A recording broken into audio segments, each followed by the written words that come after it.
This is why I wear gloves with the pipe dope, see? It gets everywhere. I've done that before. It's not a good feeling. We turn the water on here.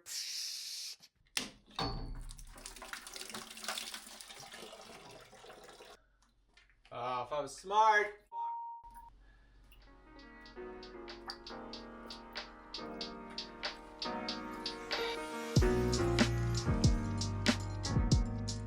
What's up, YouTube? Today I'm going to show you how to install a 3-stage water filtration system in your house with a 50 micron spin down filter and an emergency shut-off sensing system. Let's get to it. This is my main line in the house.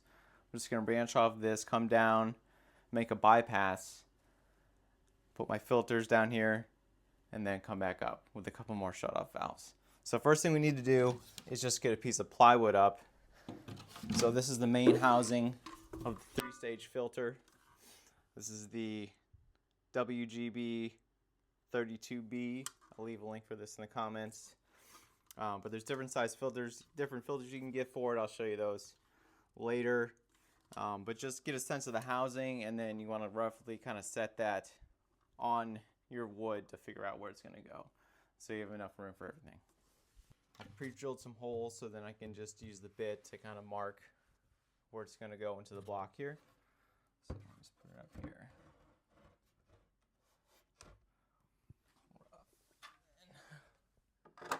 Get it level.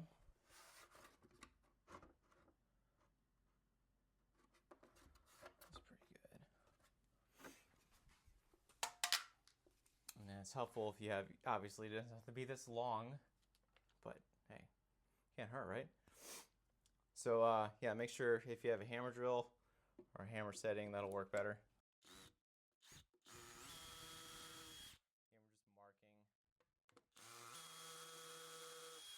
It's a pretty heavy unit, so you want to put a good amount of screws in here. Alright, that should show us where we're going to be. Yep. So then we'll just finish drilling out the holes here.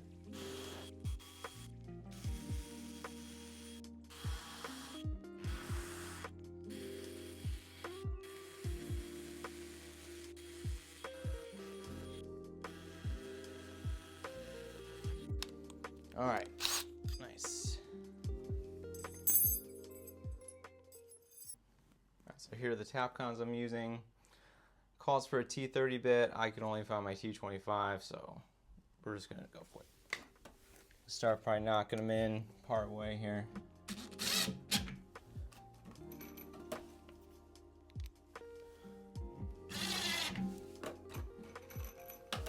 Again, this is a pretty hefty system, so you're going to want to secure it with a decent amount of screws here.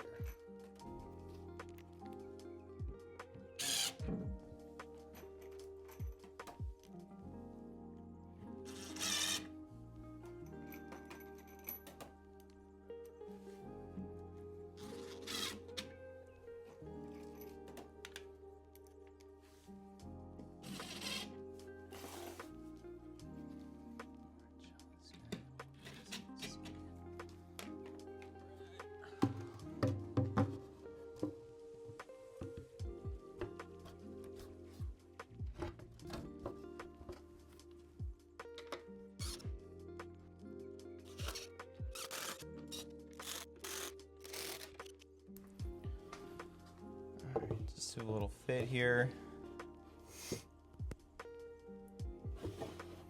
So we want this high enough that we can get our spin down filter in line. All right, now we're just going to mark where we want it to go here. I want to make sure it's level. Slap a level on it.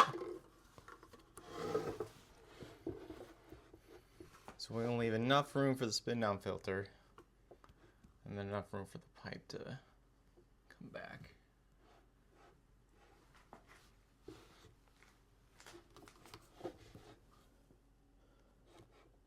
Come on.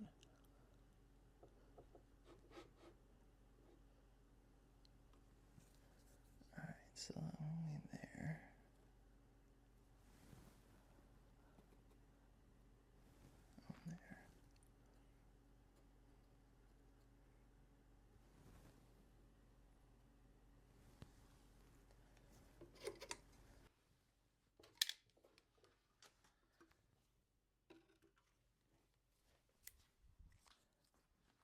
All right, I'm just gonna use the same screws I put the board in to secure the filter.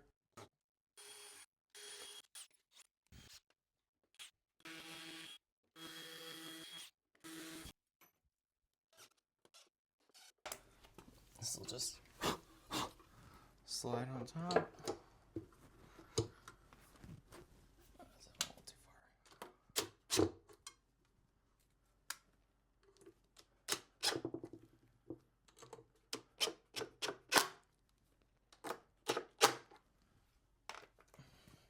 Nice.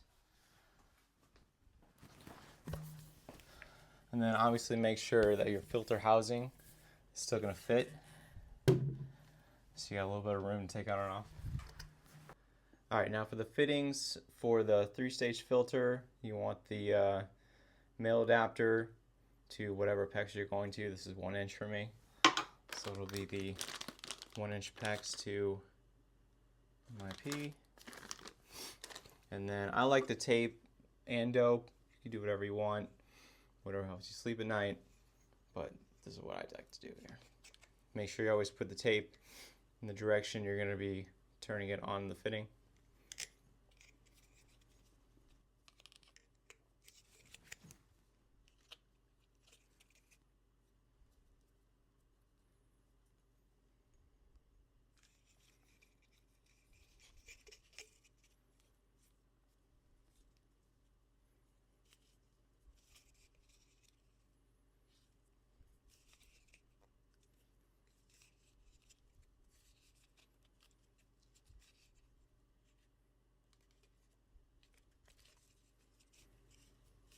You know, 4, 5, 6 times around.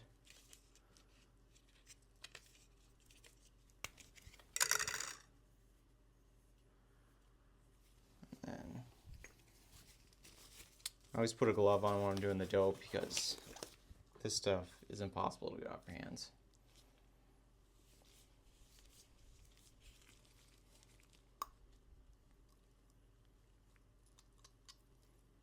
Mix it up a little bit.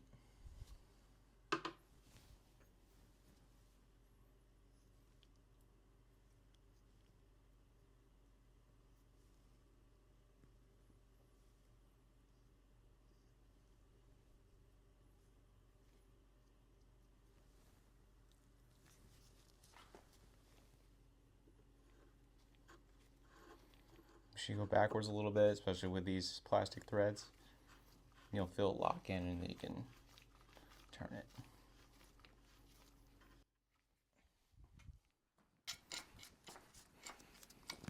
And then use your favorite wrench.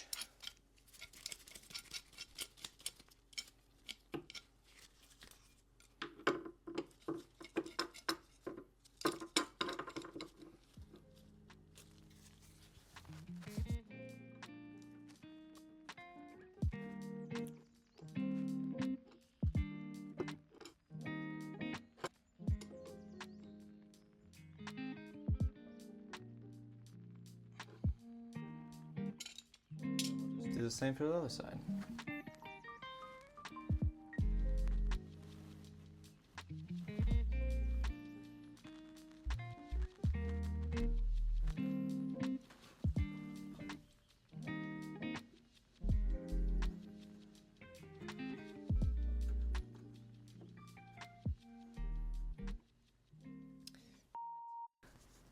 Helps you put the tape on the right side. This is why I wear gloves with the pipe dope, see? It gets everywhere. All right, we're just gonna redo that one.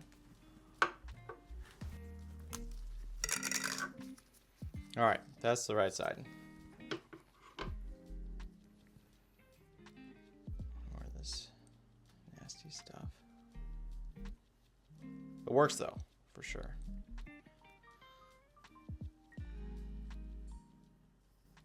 Big comment, do you tape and dope?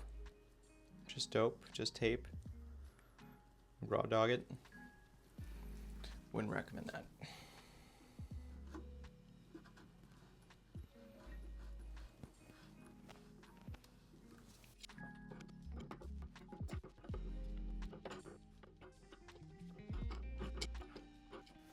All right, those are done. Now let's get the spin down filter. All right, so I had to cut part of the shelf off to make room for the pipe. So if you don't have a multi-tool, I would highly recommend it. Great tool to have to get in spots the saw won't reach. So I got the spin down filter there, and I'm just piping to it.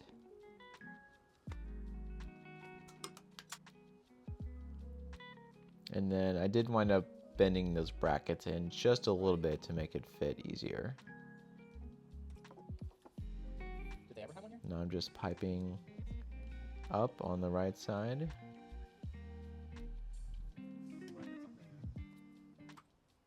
There'll be a valve, and then it'll go up a little bit more to the bypass line.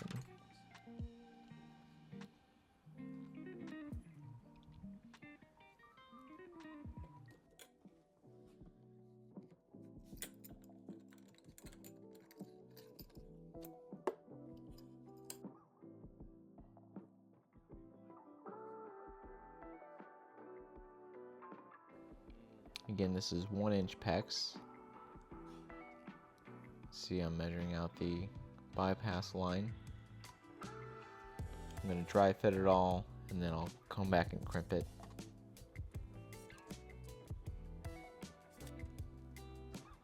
And then right in the middle, I'll have another shut-off valve.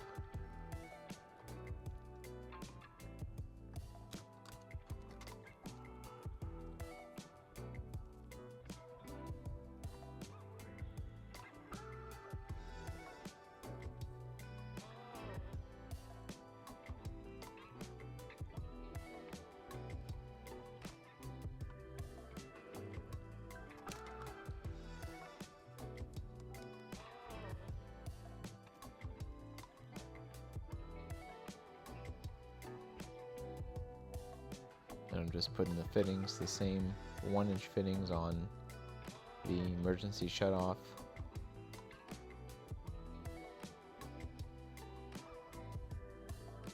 Same as the other fittings, just tape and dope. Then I'll go into the 1-inch.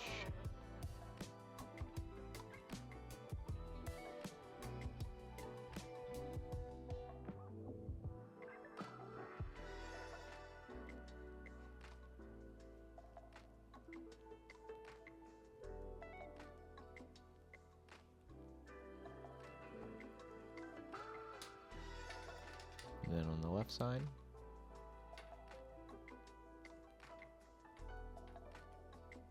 that top will come over and connect to my existing 1-inch line.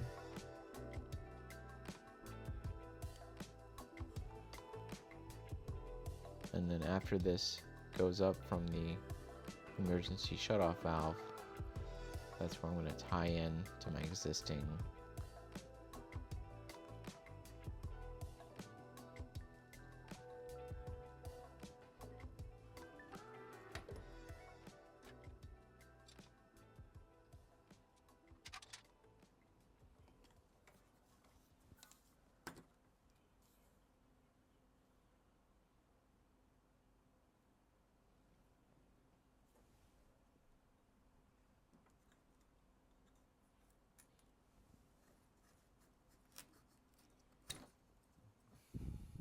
All right, it's day 2. I ran out of crimp rings last night. I also had to move the electrical panel. Did that this morning. Now we're back to crimping here.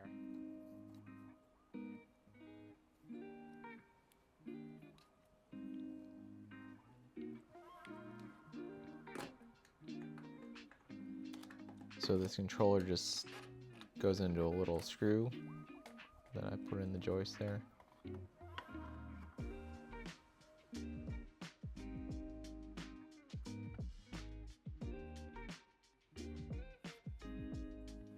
Alright, so here's how I crimp. I like to do just a very light crimp to help the ring grab the pipe just a little bit so I can move it in the exact place I want it, and then it won't move around when I try to put the crimper back on it.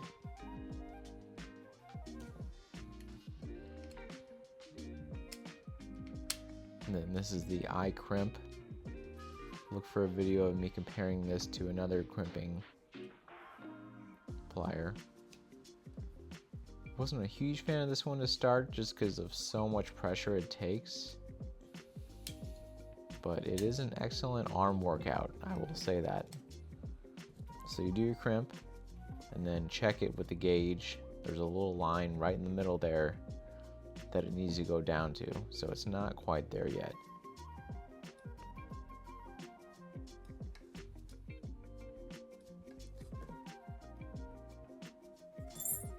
So I'm going to crimp it again.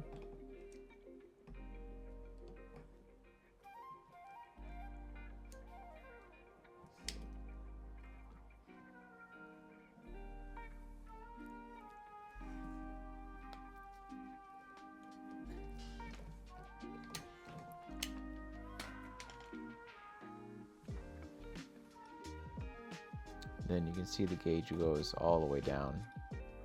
Now, perfect.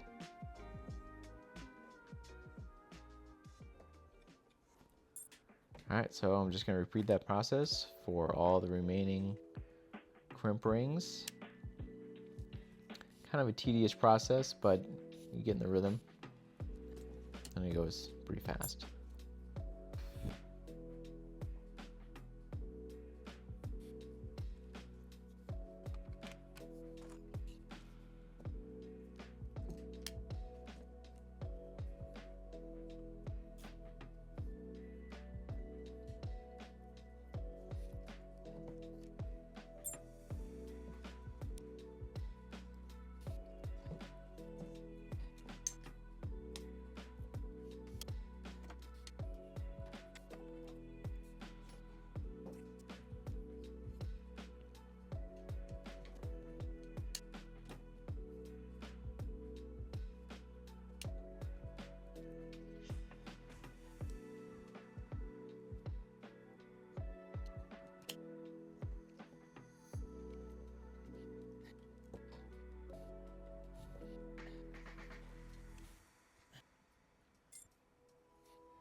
Now I'm just going to cut into my main line here.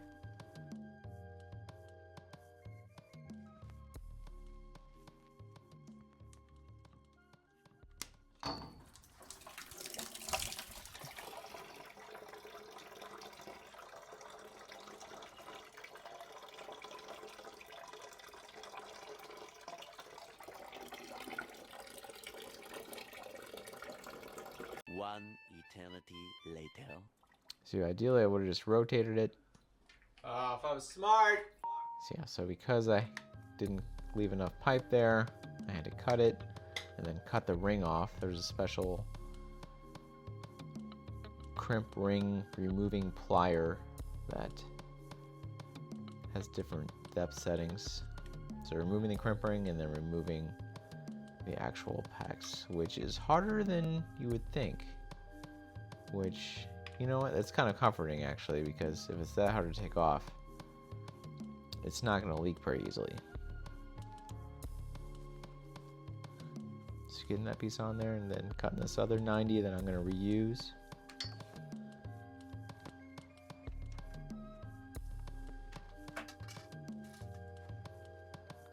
Let's get and then crimping onto my existing line there.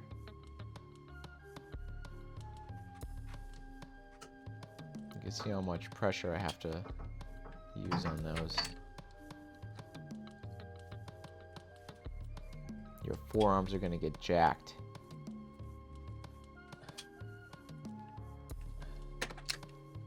So just finishing up my last crimps here.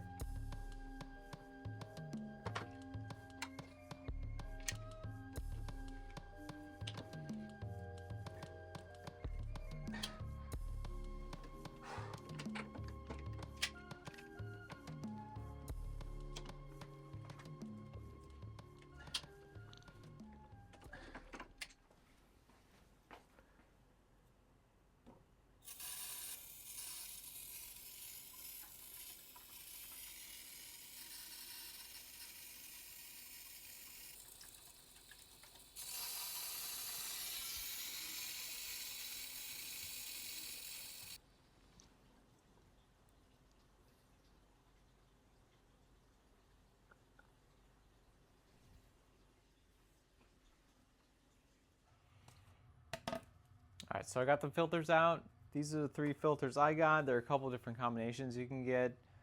I got a carbon filter, the anti-scale filter, which is the main reason I'm doing this for new hot water here, and GAC plus KDF filter. It looks like it does chlorine reduction, lead, hydrogen sulfide, odors, and other contaminants. So get these unwrapped and in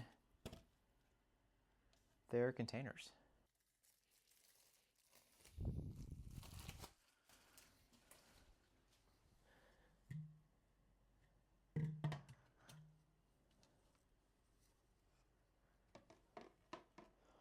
It's like each one just has a little gasket and just sits in it. All right, from what I looked up online, it's saying that the carbon filter should go after the sediment filter. So I'm using the spin down filter as a sediment filter, and then the carbon filter, then this guy, and then the anti-scale will be last.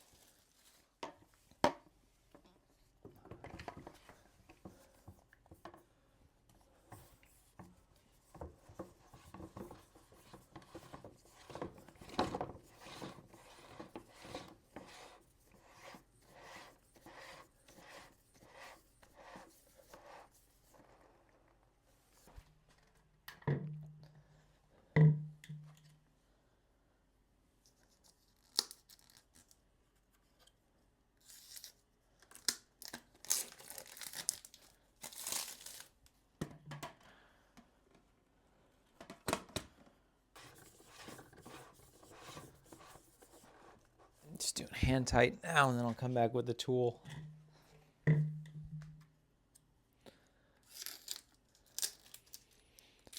This scalar filter is heavy.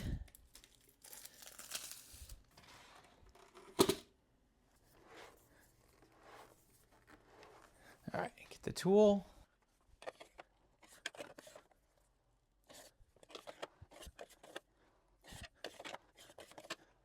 There are 2 gaskets inside of it, so I'm not really sure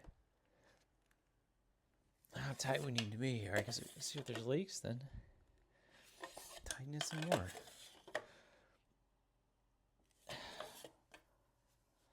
All right, let's start there. All right, so I'm just slowly going to open this. You never want to go full blast.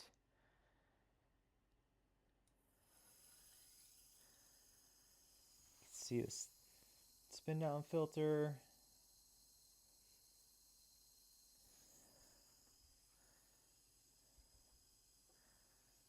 Then these will slowly start to fill. 1 eternity later. All right, so it's pretty much full. I'm gonna go ahead and turn the bypass off. And then turn the water on upstairs. All right, water's on upstairs. I'm gonna open this guy up.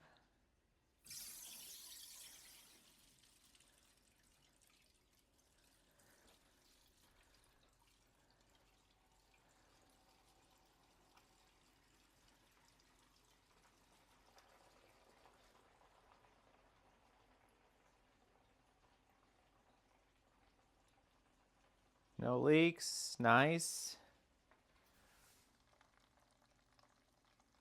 Here, this guy's still filling up. All right, so that's pretty much it. 3-stage filter system with a sediment filter. Got the bypass line. Just need to make sure, they say flush this for like 10 minutes, and then if you go on vacation, you should come back and flush it before you use it again. And here's the finished product. I did put a little splash pad down there at the bottom for the sensor, and I put blocking behind the pipes here, especially near the valves. And then you can see my line going up to my shut-off controller. Hope you enjoyed. Like and subscribe, and see you next time.